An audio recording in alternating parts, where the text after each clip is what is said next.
I'd like to ask you about the defensive effort. On the sideline, I know you're preparing for your next series, but when you hear the game plan is going to be what it is, and I guess just the patience needed from the entire team, but especially on defense, what do you think when you hear kind of, all right, we're going to let them dink and dunk all day, but we're going to try to stop them and hold them out of the end zone.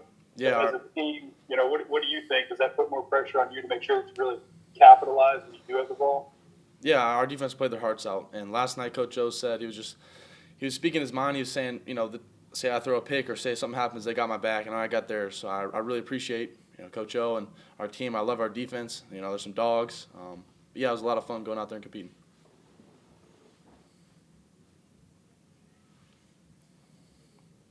Yeah, Max, you were the first quarterback since Rohan Davey, 99, to throw 3 touchdown passes over 40 yards. Y'all's offense was really explosive today in that way. What contributed to being able to do that, at least in this game?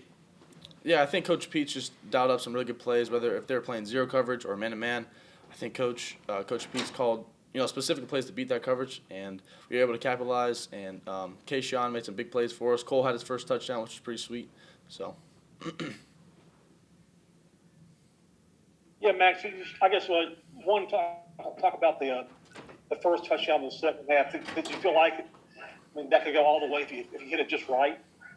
Yeah, I mean, I was reading the safety on that play, and he ended up coming down and fitting for the run. And Kayshawn, I put the ball in Kayshawn's hands, and he made the play. So, yeah. Max, it seemed like you were kind of forced to make a lot of off-platform throws and things like that today. I guess was that a result of the pressure, and just kind of how do you adjust when that's the throw you have to make so often? I think the first half I had a little bit more, off-schedule throws, but second half I think we settled in. The O-line did a great job. Second half, whether they were sliding protections or not, they did a really good job of protecting me, and we were able to make some big plays. Hey, Max, what did you see out of Cole Taylor's touchdown? He was almost in disbelief how wide open he was there at the end to score. Yeah, so they ended up bringing zero coverage, so I had to drift on it. And then Cole actually asked me what he had on that play, and I told him his specific route. And then, it ended up happening that way, and it was a big play for us. I saw him talk to you on pre-snap. I want to go back to what you said about Coach O. So he got the team together last night. Did he kind of say, look, this is what we're going to do. This is how we want to approach this game? And is that normal or abnormal from a normal game? He usually speaks his mind the night before games, but he was just telling me that they got my back, and I got the offense has the defense backs, and I think that's kind of what happened today. I threw a pick, they came back, and stopped them. So I really appreciate them, and they always got my back, and I got theirs. Max, this is Scott Rabelais from The Advocate. How do you weigh the explosiveness of the offense, which is good, versus the fact that you probably would like some more sustained drive, especially at the end of the game when it would be good to be able to run some more clock off the board and not give them the opportunities to get back in the game? Yeah, I totally agree with you. I think we should have. I don't know what exactly we were trying to. I don't know what plays were being called, but I think we executed them to what was called. And, I think we should take more time off the clock, and Coach Pete did a good job of calling it. Hey, Damone, when you heard the philosophy of what they wanted to do on defense this week, the coaches, what were your thought processes, and how hard is it to be patient when they're having some success underneath, to kind of stick with the game plan and know what it's going to be? First of all, I just want to say I'm proud of the way our team fought. We fought to the end. I mean, I can't be any more proud of the way our team played. But to answer your question, I mean, that's Mississippi State offense. I mean, you just got to, all week the coach has been harping on, don't take the cheese, just let them throw the check down and just live to see another play. So, I mean, I'm just proud of the way we played. But, there's always room for improvement. We know we got to work on it. We're going to get it fixed.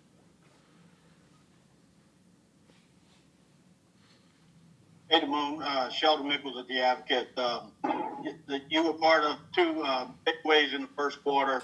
Cordell knocked the ball loose, and then you kind of picked it up, and then he got a pick in the first quarter also.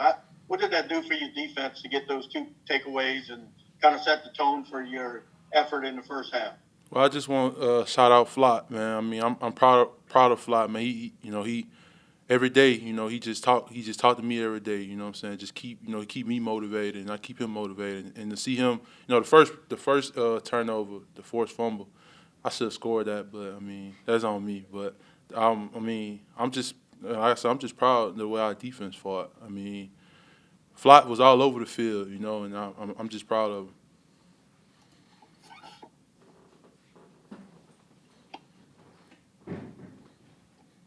Hey, Damone, this is William with Tiger Rag. How you doing? I'm good. I want to ask you, you think last year, obviously, the defense took the reputation defensively took a beating last year in last year's game. How much do you think today maybe helped you repair that a little bit? I mean, we know what happened last year. You know what I'm saying? It's a new year, new coaches. So, I mean, the past is the past. You know, we just make sure that the same thing that happened last year didn't happen this year. And, I mean, like I said, I'm proud of our defense. You know, we gotta you know, keep fighting and finish at the end. But, I mean, I'm proud of the way we fought, you know, and that way it wasn't another last year today. Hey, Damone, Jacques from Channel 9. Can you talk about the aspect of conditioning in a game like this, and then also discipline, just to not let the ball go over the top all day? I mean, Mississippi State, when I was walking in, I heard they say how many plays Mississippi State did compared to ours. But, I mean, you got to be conditioned for these type of games. You know, it's SEC play. You know, Mississippi State has a specific offense that they do, you know, which, you know, like you just said, you know, just keeping the ball in front of you, not letting the ball go over your head. Well, for the most part, we did a good job. But, I mean, like I said, we got room for improvement. You know, each week got room for improvement. You know, we just got to improve on the explosives that they had today, get them fixed. Because, of course, you know, not thinking too far into next week, but we're going to see them same plays that hit us. Hey, Damone, this is Josh Sibley with Louisiana Gridiron Football. You've led the team in tackles now for the fourth straight game. How does that, as a statement, make you feel? Also, on that two-point conversion, you saw the receiver cross your face, and you hit him, which, as a linebacker, when you see a receiver cross your face, your main instinct is to hit the receiver. What's going through your mind on that particular play? Well, to answer your first question, I mean, I just go out there and just, you know, whatever I got to do to help my team win, that's what I'm gonna do. It's not about, for me, it's not about the stats. I mean, like I said, I just want whatever we got to do to win. You know, I'll do whatever we have to do to win. But on that 2-point play, I mean, we went over that play, so I knew what play was coming. You know, I saw the play. Like we kept going over that play, and you know, like you said, my first instance was to hit him. You know, because it was two plays that, you know, that I know that they ran in 2-point. It was one they'll try to crack me. You know, so maybe I thought the receiver was trying to crack me, so I just ran through. You know, I just hit him. I mean, I don't like the call they made, but I mean, it is what it is. We won, but I mean, yeah.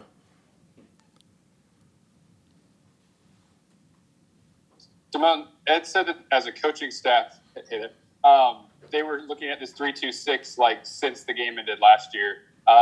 When, as players, was it communicated to y'all that you were going to start using this scheme? And what was it like this week implementing something that y'all had never really done before? I mean, it was, you know, it was implemented on Monday when we made the corrections from our last game, and you know, we started. We got a head start on Mississippi State, and they installed, you know, the 3-2-6. You know, and they told us, you know, just keep the ball in front of you. That's the biggest thing. No explosive plays. Don't bite on the cheese. Keep the ball in front of you. And I mean, it worked well. You know, I know I keep saying the same thing, but we got to just finish. And that's the biggest thing. Just finish to the end.